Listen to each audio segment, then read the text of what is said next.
Today is May 1st, and you know the drill. That means that we're gonna we're gonna have an update to the garden, and it also means that because it's May already, rain should start coming in soon. Should. I'm not saying it will, but hopefully it does because we are struggling with water, and it's been in the 90s for the longest time, like more than a month probably. But the real feel has been in the hundreds, so it's been very, very warm. Also, it has been very windy today, and I don't know if it's because of wildfires, but everyone in town is getting sick, even myself. I'm already starting to feeling. I'm already. Uh, I have already. Wait, what? I already started feeling better, but I still have. I still have a stuffy nose and like throughout the day. I have a sense of smell, then it goes away, then it comes back again, and so on and so forth. But we're not going to talk about that right now. We're going to talk about this lettuce, which has been a little, what's the word? Bitter. And I'm pretty sure it has to do with heat. Also, here in Mexico, we don't usually use ACs, so you can imagine how warm it has been for me. And I guess my plants.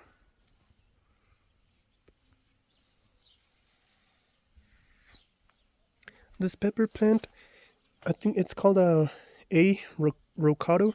It's one of the three. There are three um, types of peppers. One is capsicum annuum, I think. The other one is capsicum chinense, and then this one that I don't remember how it's called, but it's a different type of variety. This one has purple flowers, and the leaves are hairy. Also, there's a lot of white flies everywhere, not just here. So it would be hard to kill them all. That's why I haven't done that. And then I think I showed this flower in the other video. Still don't know how it's called. Still really like this flower. And the lettuce is growing pretty well. Did I just say lettuce? I meant onion. Wow, what's wrong with me? It's probably the virus that I have right now. It's probably messing with my head. And then the nopal has been growing very long. Nopales. I didn't cut them because I want the plant to grow. And besides, what would I do with one nopal? We have the avocado, another lime tree. Ooh, and the pomegranate. This one might be ready. Who knows? It looks kind of old. Yeah, I think it might be ready. I forgot how to tell. But it's still flowering, and I feel like it might produce all year long because it has some big, some small, and some flowering and buds. So I don't know what's going on. I don't know if it produces all year long or what's up. Nothing interesting to see here, I guess. And I don't know if it's a record, but like I said, it's been extremely, extremely dry. It didn't rain at all in the entirety of March and April, which is something very rare for me because there usually are a few storms scattered out throughout those 2 months, but this year it has been extremely dry and warm. And this is corn that I just transplanted today. It's a yellow, I think it's called the corn, field corn. They usually use it for cattle, but I read somewhere that you can make yellow tortillas with these, so that's why I planted them. Also, the yellow popcorn, pretty sure you already saw, is already flowering. Damn, I forgot how it's called when it's flowering. Tasseling? I know it. I don't remember if these are called the tassels, and then you have the hairs. But yep, they started doing that, and you can actually see like the one it's growing 2 ears that already have the hair on them, so I hope that it gets fertilized. But I don't really know because it's been extremely windy today, like extremely. So maybe the pollen is gonna fly off into the distance and not even reach this. Imagine. And we have another one. Oh yeah, I did say 2 ears, didn't I? Well, yeah, here are the 2 ears. I'm starting to worry though. I feel like I might have crowded them too much, but you know, gardening is about experimenting. You can see more ears here from different plants. And here we have the white corn. I'm not sure if it's gonna be sweet or not. Oh, look at the dog playing with wire.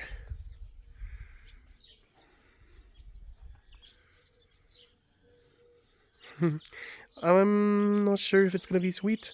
All I know is that I'm gonna use them, hopefully, to make white tortillas. I mean, it kind of looks like a bear, a fluffy bear, skinny fluffy bear. Here we have the loquat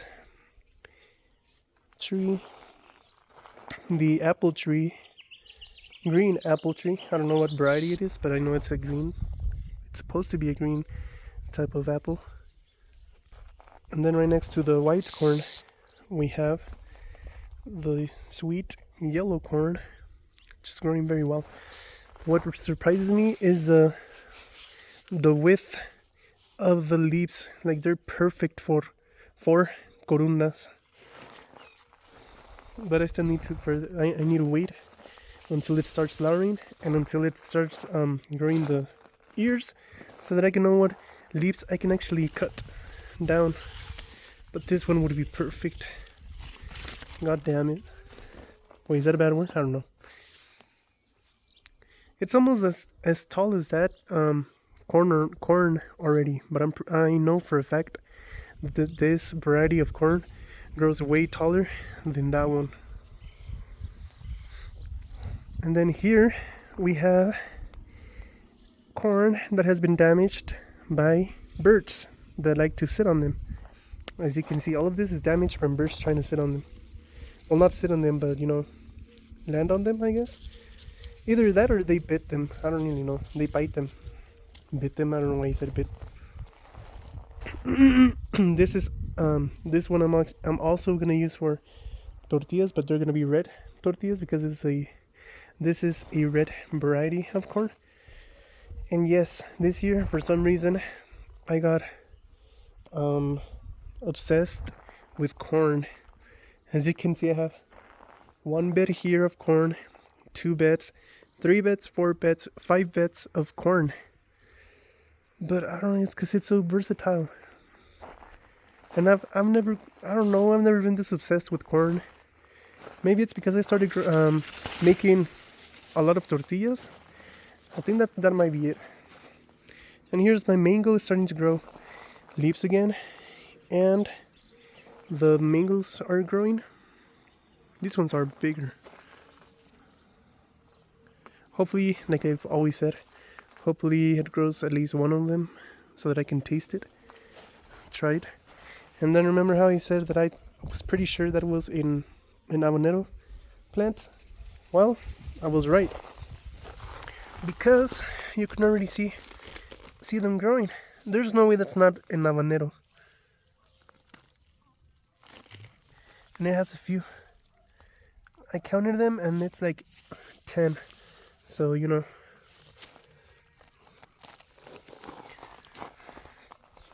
It's still dropping a lot of flowers, but I don't mind if it's gonna produce at least 10 habaneros. Here we have the tomato plants that aren't doing that well. They actually had blossom end rot in some tomatoes, and the leaves are curling up. I don't know if it's because of the heat, or because I'm overwatering it, or because I'm underwatering it. So it is really hard to tell, because every time I come back here, I water it because I pull it up, and it's extremely light. But the leaves remain like this, so I don't really know. But at least it has a few tomatoes growing. It's not gonna be the most productive plant, but at least it'll have a few. And the same story goes for this one. I'm seeing a pattern though. Every time a tomato plant gets to a particular size, that starts happening like this. Actually, this might be because it needs water, because it's not the same variety as that one. That's a San Marzano tomato, and this is a Roma tomato. So while I mean they're kind of very similar, this habanero plant started flowering too. So we'll see if it produces any peppers. Sorry. And here we have more tomatoes. Geranium kiss tomato, which is yeah. And then here we have some voluntary zinnias that came out with the water that I was watering. They're growing pretty well actually. And here was a squash, well, a zucchini that I took out because it wasn't doing that well. The same goes for that one, so I transplanted a tomatillo here instead. And as you can see, it already has some buds. And this tomatillo is already flowering, as you can see right there. And right, yeah, it has more buds. And these two are tomatillos as well. And it seems to me that I'm overwatering my pepper plants, so I'm gonna stop. Even if it gets to 100 degrees, I'm not gonna water them for like a week, so that they stop curling up like that. That one has it. This one has it the worst. The other ones, they're not as bad. They're starting to grow a lot. Finally. This one, I realized that I'm just gonna let it flower. If it wants to already, I'm just gonna let it, because it's producing too many buds for me to keep plugging them out. And more zinnias, voluntary zinnias. Even this one's starting to grow. Black pearl. And now, I guess I should show you the sunflowers that got knocked down, kind of, by the winds from today. Dude, this one's already about to flower, and as you can see, it's gonna have a ton of flowers, which is why I like this type of variety. It's the Autumn Beauty variety. Not only because of its beautiful color. Oh look, this one was supposed to be... Damn, why was it so windy today? There we go. Please don't fall over again. It's still kind of windy.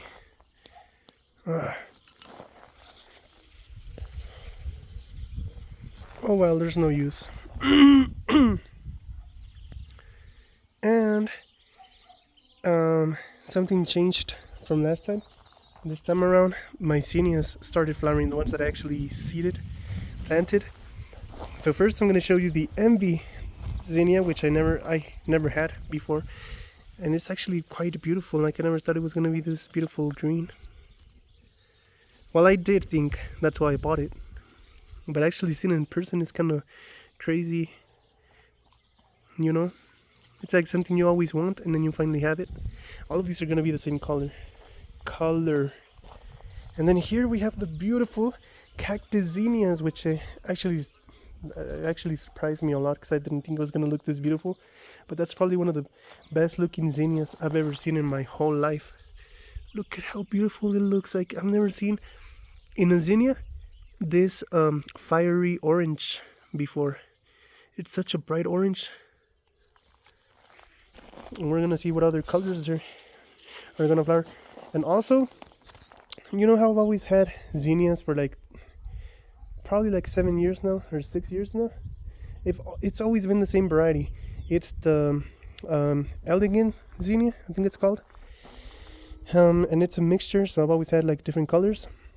But I can tell you um, I can tell you right now that never in my life, since I started planting zinnias, has a zinnia grown this tall before flowering. Never. This has never happened. Every time, as you can see right here, every time I have zinnias coming out of the ground by themselves, or even when I plant them from the package that I buy here, every time they flower, they're this big. They never get that tall before they start flowering. They do get that tall after they started flowering, but not before flowering, so that's crazy.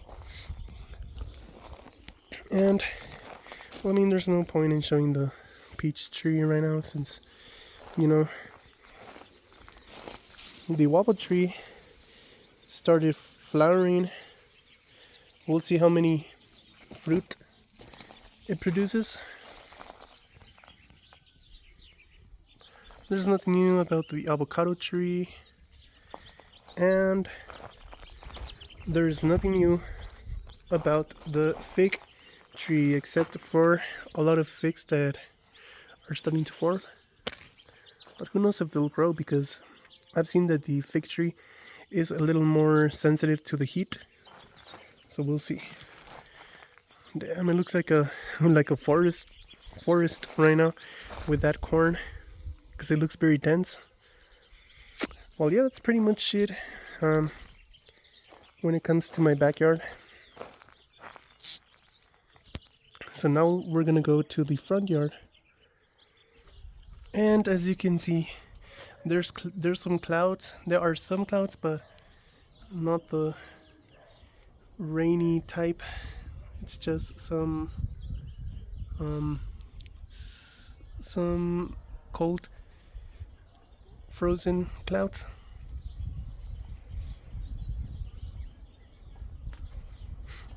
I'm really hoping for some thunderstorms soon, but we'll see, because we're running out of water everywhere, not only in my state but in the whole country. Oh, and I transplanted some peppers into small pots. So right there we have Anaheim, then cayenne, purple cayenne, Chilhuacle Amarillo, Carolina Reaper. Somehow that managed to germinate. Like, that's never happened to me. And then Caribbean Red Habanero, 2 of them. 4 of them.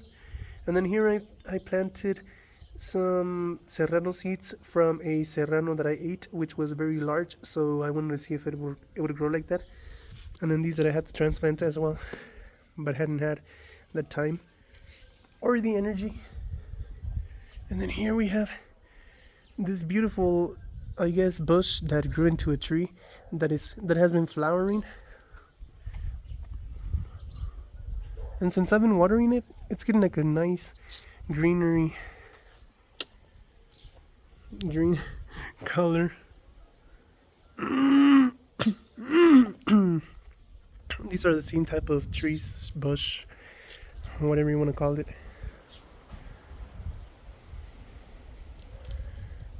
I need to deadhead these roses.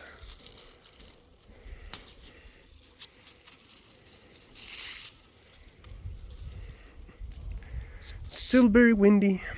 Ooh, this started flowering and I didn't even notice.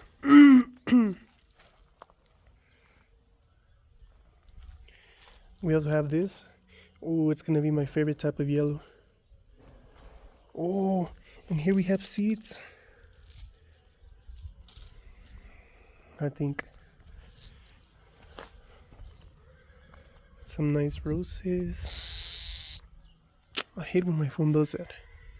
Oh, and this tree is about to flower. As you can see, it's full of buds.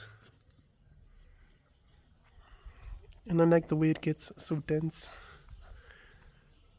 The lime tree hasn't been doing that well. I think it's its last year's living.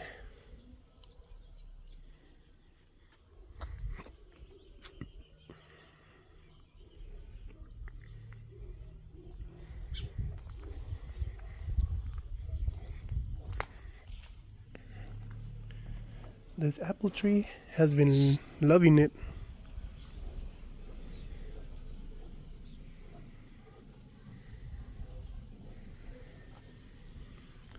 And I'm still extremely surprised by how dense the pear tree got this year. Like, can you see how dense it is? It has never gotten this dense. And it's a little low, so I might have to trim it even though it has a lot of pears in the ground. Well, not in the ground, but below. Because whenever I want to take out the car and I have to open the door, it gets in the way. But it's loaded. That's nothing new though. It always grows a lot of fruit. Too much fruit. But look at how dense it is. Can you believe it? I'm pretty sure that if you stand here while it's raining, it's gonna take a while for the rain to get to you. And it goes all the way through there. And oh my god, look at this. Look at the size of this leaf. That's the biggest pear leaf I've ever seen. It's my favorite type of green. This is how I wish my pear tree from the backyard would look like, but I don't think it's ever gonna look like this. Oh my god, this is so beautiful. It's like being in paradise. Dude, I still can't believe my sister wanted to cut down this tree when it's the best looking tree ever. And look at how many pears it has everywhere. Dude, everyone should have a pear tree in their house. Oh, there's even a big pear from last season. that's hilarious. Anyway, that's gonna be it for this video. See you in 15 days.